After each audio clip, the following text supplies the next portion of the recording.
അസ്സലാമലൈക്കും, നമസ്കാരം. അപ്പോൾ ഇന്ന് നമ്മൾ ഒരു ഇഫ്താർ സ്നാക്സിൻ്റെ റെസിപ്പിയും കൊണ്ടാട്ടോ വന്നിട്ടുള്ളത്. അപ്പോൾ നമുക്ക് ഒട്ടും സമയം കളയാതെ നേരിട്ട് വീഡിയോ ഒന്ന് കണ്ടു നോക്കാം.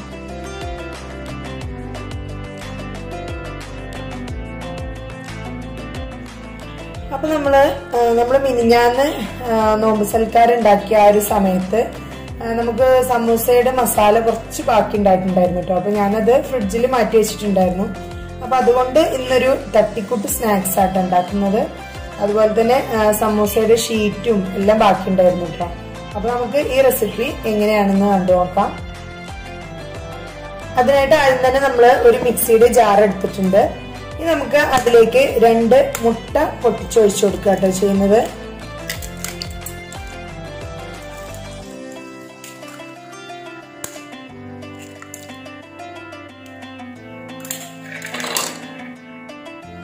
ഇനി അതിലേക്ക് ഒരു 1/4 കപ്പ് പാലും കൂടെ ഒഴിച്ചു കൊടുക്കുന്നുണ്ട്.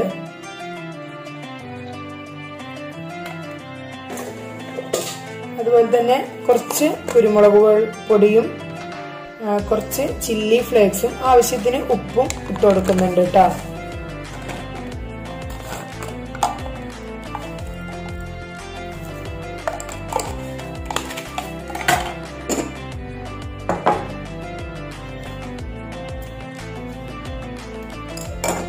ഇനി ഇത് മിക്സിയുടെ ജാറിൽ ഇട്ടിട്ട് നമുക്ക് നന്നായിട്ടൊന്ന് അടിച്ചെടുക്കണം.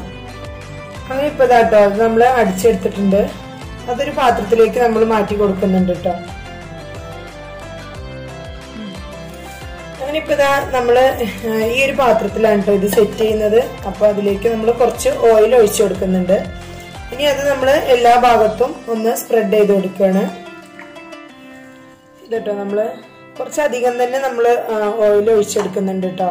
കാരണം നമ്മള് ഈ ഒരു സമൂസയുടെ ഷീറ്റ് ഒന്ന് മൊരിഞ്ഞു കിട്ടണം. അത് നമ്മൾ ഷാലോ ഫ്രൈ ചെയ്യുന്നത് പോലെയാണ് കേട്ടോ നമ്മളിപ്പോ ചെയ്തെടുക്കുന്നത്.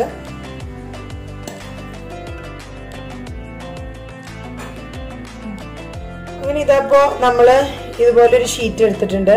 ഇത് നമ്മള് നേരത്തെ ഉണ്ടാക്കി മാറ്റി വെച്ചിട്ടുള്ള ഈ ഒരു മുട്ടയുടെ കൂട്ടില് മുക്കിയതിനു ശേഷം നമ്മൾ ഈ ഒരു പാത്രത്തിൽ വെച്ചു കൊടുക്കുക കേട്ടോ ചെയ്യുന്നത്.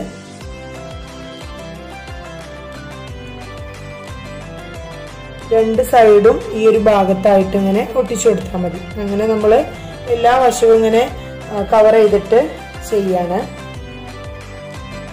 അങ്ങനെ ഇതാട്ടോ ഇപ്പൊ നമ്മള് എല്ലാ വശവും ഇതുപോലെ ഇങ്ങനെ ഈ ഒരു സമൂസയുടെ ഷീറ്റ് ഉപയോഗിച്ചിട്ട് കവർ ചെയ്തെടുത്തിട്ടുണ്ട്. ഇനി നമ്മള് ഈ ഒരു മസാലക്കൂട്ടിൽ നിന്ന് കുറച്ച് നമ്മൾ ഇതിലേക്ക് ഇട്ട് കൊടുക്കുക കേട്ടോ ചെയ്യുന്നത്.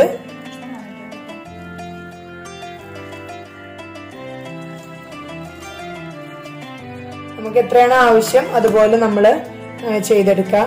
ഞാനിപ്പോ ഇതൊരു 2 ലെയർ ആയിട്ടാട്ടോ ചെയ്തെടുക്കുന്നത്. അപ്പൊ നമ്മള് എല്ലാ വശവും ഒരുപോലെ ആക്കിയിട്ട് ചെയ്തു കൊടുക്കുകയാണ്. ഇതിപ്പോ നമ്മള് ഇതുപോലെ ഇങ്ങനെ ലെവൽ ചെയ്ത് കൊടുത്തിട്ടുണ്ട് കേട്ടോ. എല്ലാ ഭാഗവും ഒരുപോലെ തന്നെ ലെവൽ ചെയ്ത് കൊടുക്കണം.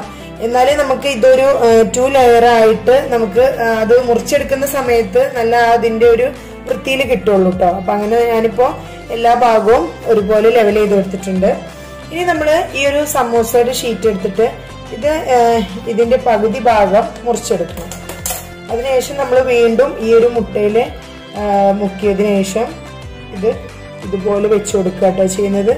എന്നിട്ട് നമ്മൾ ഈ ഒരു മസാലക്കൂട്ട് കാണാത്ത രീതിയിൽ നമ്മൾ ഇതിന്റെ എല്ലാ ഭാഗവും ഒന്ന് കവർ ചെയ്ത് കൊടുക്കുക. ഇത് കണ്ടോ ഈ ഒരു രീതിക്ക് നമ്മൾ കവർ ചെയ്ത് കൊടുത്തതിന് ശേഷം ഇനി നമ്മൾ വീണ്ടും ഇതിന് മുകളിലായിട്ട് കുറച്ച് മസാലയും കൂടെ ചേർത്ത് കൊടുക്കുകയാണ്.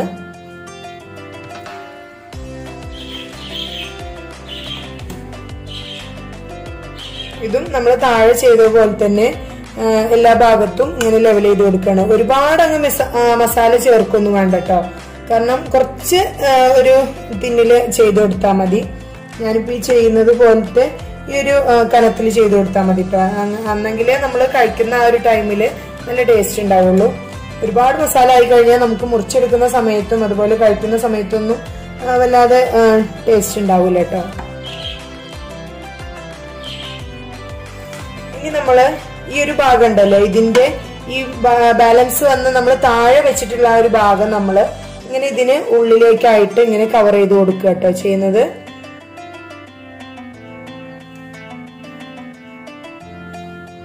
ഈ ഒരു രീതിക്ക് നമുക്കിതെല്ലാതും ഇങ്ങനെ ഉള്ളിൽ ഈ ഒരു മസാലയിൽ ഇങ്ങനെ അമർത്തി വെച്ച് കൊടുത്താൽ തന്നെ ഇതിങ്ങനെ അവിടെ പ്രസ്സായി കിടന്നോളൂ കേട്ടോ. നമ്മൾ അതങ്ങനെ മടക്കി വെച്ച് കൊടുത്തതിന് ശേഷം ഈ ഒരു ഭാഗം നമ്മളിങ്ങനെ വേറൊരു ഷീറ്റ് ഉപയോഗിച്ചിട്ട് ഇങ്ങനെ കവർ ചെയ്ത് കൊടുക്കുക കേട്ടോ വേണ്ടത്. എനിക്കിപ്പോ ഇവിടെ ഒരു 6 ഷീറ്റാണ് കേട്ടോ ഞാൻ ഉപയോഗിച്ചത്. അപ്പോൾ നിങ്ങൾക്ക് നിങ്ങൾ എടുക്കുന്ന പാത്രത്തിന്റെ അളവിനനുസരിച്ചൊക്കെ വരും കേട്ടോ. പിന്നെ 6 ഷീറ്റിൽ ഞാൻ ചിലതൊക്കെ ഞാൻ പകുതി തന്നെ എടുത്തിട്ടുള്ളൂ, 6 ഇല്ല 5 ഷീറ്റ് എങ്ങാണ്ട് എടുത്തിട്ടുള്ളൂ കേട്ടോ. ഇനി ഇത് നമുക്ക് ഒരു ലോ ടു മീഡിയം ഫ്ലെയിമിൽ വെച്ചിട്ട് ഇതൊന്ന് ഗ്യാസിൽ വെച്ച് കൊടുക്കണം കേട്ടോ. ഞാനിത് ഗ്യാസിൽ വെച്ച് കൊടുത്തിട്ടുണ്ട്. ഇനി നമുക്ക് ഒരു 2-3 മിനിറ്റ് നമ്മൾ ഹൈ ഫ്ലെയിമിൽ തന്നെ വെക്കുന്നുണ്ട് കേട്ടോ. അത് കഴിഞ്ഞതിന് ശേഷം നമ്മൾ ലോ ടു മീഡിയം ഫ്ലെയിമിൽ ഒരു 10 മിനിറ്റ് വെച്ച് കൊടുക്കുന്നുണ്ട് കേട്ടോ.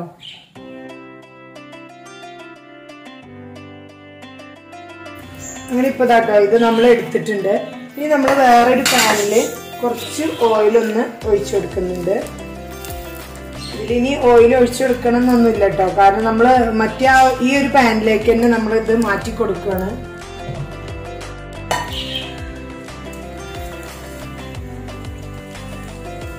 ഇനിയിപ്പോ ഇത് കൈ കൊണ്ട് തന്നെയാണ് എടുത്തിട്ടുള്ളത്, കാരണം അതിന്റെ ആ ഒരു മുകൾ ഭാഗത്ത് നമുക്ക് കൈയ്യെ ചൂടൊന്നും ഇല്ലായിരുന്നു. അപ്പൊ ഞാൻ ഇങ്ങനെ തന്നെയാണ് എടുത്തിട്ടുള്ളത്. ഇതുണ്ടോ നല്ലൊരു ഗോൾഡൻ കളറൊക്കെ ആയിട്ട് വന്നിട്ടുണ്ട് കേട്ടോ. ഇനി നമ്മൾ കുറച്ച് കഴിഞ്ഞതിന് ശേഷം ഈ ഒരു നമ്മൾ നേരത്തെ ഉണ്ടാക്കിയിട്ടുള്ള ഈ ഒരു പാത്രത്തിൽ ഇട്ട് തന്നെ ഇതിന്റെ ഈ ഒരു സൈഡ് ഭാഗമൊക്കെ ഒന്നും കൂടെ ഒരു ഗോൾഡൻ കളറായിട്ട് വരും കേട്ടോ.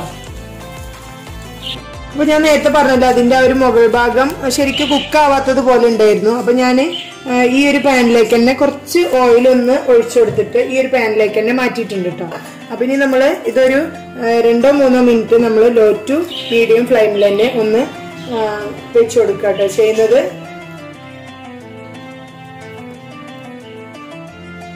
കേട്ടോ നമ്മൾ ഒരു 2-3 മിനിറ്റിന് ശേഷം ഇത് തുറന്നു നോക്കിയിട്ടുണ്ട്. ഇതുണ്ടോ ഇത് നന്നായിട്ട് പൊങ്ങിയൊക്കെ വന്നിട്ടുണ്ട് കേട്ടോ. അപ്പൊ ഇനി നമുക്ക് നമ്മളുടെ ഈ ഒരു പാനിലേക്ക് ഒന്ന് മാറ്റി കൊടുക്കാം. നല്ല അടിപൊളിയായിട്ട് തന്നെ വന്നിട്ടുണ്ട് കേട്ടോ. ഇതട്ടോ ഇപ്പൊ നമ്മള് ആ ഒരു പാനിൽ നിന്ന് ഇതിലേക്ക് മാറ്റിയിട്ടുണ്ട്. ഇത് ചൂടുണ്ട്. ഇതാണ് ഇതിന്റെ ഈ ഒരു ഭാഗത്ത് അങ്ങനെയാണ്. അപ്പൊ നമ്മള് ഇതിലേക്ക് തന്നെ ഇട്ട് കൊടുത്തിട്ടുണ്ട്. ഇവിടെ ഇങ്ങനെ കുറച്ച് ഒരു ചെറുതായിട്ട് ഇങ്ങനെ ഒരു പൊട്ടല് കാണുന്നുണ്ട് കേട്ടോ. അതൊന്നും കുഴപ്പമില്ല. ഇനി ഇത് നമ്മള് ഒന്ന് കട്ട് ചെയ്തിട്ട് കാണിച്ചു തരാം ഞാന്.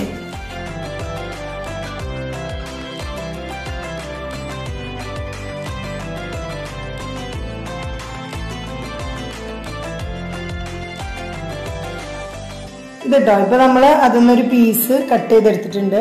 ഇതിങ്ങനെ നമ്മൾ 2 ലെയറൊക്കെ കൊടുത്തിട്ടുണ്ടായിരുന്നു. പക്ഷെ എങ്കിൽ അത് കുറച്ചുകൂടെ ഒരു കട്ടിയിൽ കൊടുത്തിരിക്കുകയാണെന്നുണ്ടെങ്കിൽ നമ്മള് ഫോട്ടോയിൽ നന്നായിട്ട് കണ്ടിട്ടുണ്ടായിരുന്നു കേട്ടോ. അതായത് ഇതിനുള്ളിലുണ്ട്. പക്ഷെ എങ്കിൽ അങ്ങനെ ലെയർ കൊടുത്തു വെച്ചിട്ട് കടിക്കുന്ന സമയത്ത് ഒരു ടേസ്റ്റ് ഉണ്ടായിരുന്നു. അല്ലാതെ പ്രത്യേകിച്ച് നമ്മൾ ലെയറായിട്ട് കാണണമൊന്നുമില്ല കേട്ടോ. ഇതാ അപ്പൊ നിങ്ങൾ എല്ലാവരും ഒന്ന് ബാക്കി വന്ന സമൂസയുടെ മസാലയോ അല്ലെങ്കിൽ നമ്മള് സമൂസയുടെ മസാല വേറെ എന്തെങ്കിലും മസാലകളൊക്കെ ഉണ്ടാക്കുന്ന ടൈമില് നമ്മളുടെ സമൂസ ഷീറ്റ് ഉപയോഗിച്ചിട്ട് ഈ ഒരു സ്നാക്സ് എന്താണെങ്കിലും ഉണ്ടാക്കി നോക്കണം. എന്നിട്ട് കമന്റ് ബോക്സിൽ ഫീഡ്ബാക്ക് എന്നെ അറിയിക്കണം. അപ്പോൾ ഈ വീഡിയോ നിങ്ങൾക്ക് എല്ലാവർക്കും ഇഷ്ടമായിട്ടുണ്ടെങ്കിൽ ലൈക്കും ഷെയറും സബ്സ്ക്രൈബും ചെയ്യുക. ഇൻഷാല്ലാ മറ്റൊരു വീഡിയോയുമായിട്ട് നമുക്ക് വീണ്ടും കാണാം. Thanks for watching.